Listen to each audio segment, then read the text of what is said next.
हिमाचल प्रदेश के पूर्व ऊर्जा मंत्री और अब विधायक सुखराम चौधरी ने कहा है कि कांग्रेस सरकार के कार्यकाल में पांवटा साहिब की अनदेखी हो रही है।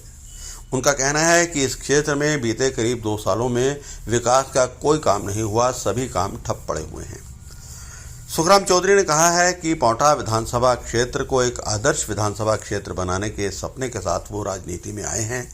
बहुत हद तक क्षेत्र में समस्याओं का समाधान भी उन्होंने किया है, लेकिन कांग्रेस सरकार की तरफ से उन्हें कोई सहयोग नहीं मिला और इस सरकार के रवैये का कारण विकास के काम बिल्कुल ठप हो गए हैं।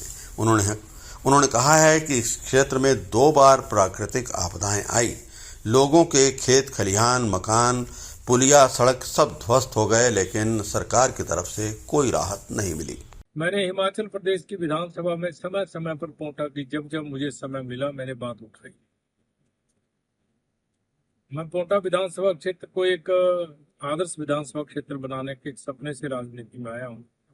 बहुत हद तक हमने पांवटा की समस्याओं का समाधान भी किया है, परंतु वर्तमान में जो 2 साल, 2.25 साल का समय गया है, ये बहुत निराशाजनक समय गया है। जहां तक पांवटा के विकास की बात है, 2 बार जो है प्राकृतिक आपदा आई। जो प्राकृतिक आपदा में ब्रिज डैमेज हुए, सड़कें डैमेज हुई, लोगों की जमीनें बह गई, सरकार उनको भी इम्प्रूवमेंट करने में समर्थ रही। और जो केवल बजट वही काम हो रहा है जो केंद्र द्वारा प्रायोजित स्कीमें हैं, चाहे वो प्रधानमंत्री ग्राम सड़क योजना है, चाहे RDSS की स्कीम है, चाहे नाबार्ड में पैसा जो विधायक प्राथमिकता होती है। स्टेट हेड में पांवटा विधानसभा क्षेत्र को कोई भी बहुत बड़ा पैसा नहीं मिल रहा है। पांवटा की अनदेखी हो रही है, हर स्तर पे अनदेखी हो रही है और प्रदेश की सरकार का पांवटा की ओर कोई ध्यान नहीं है, वहाँ के स्थानीय नेताओं का कोई ध्यान नहीं है।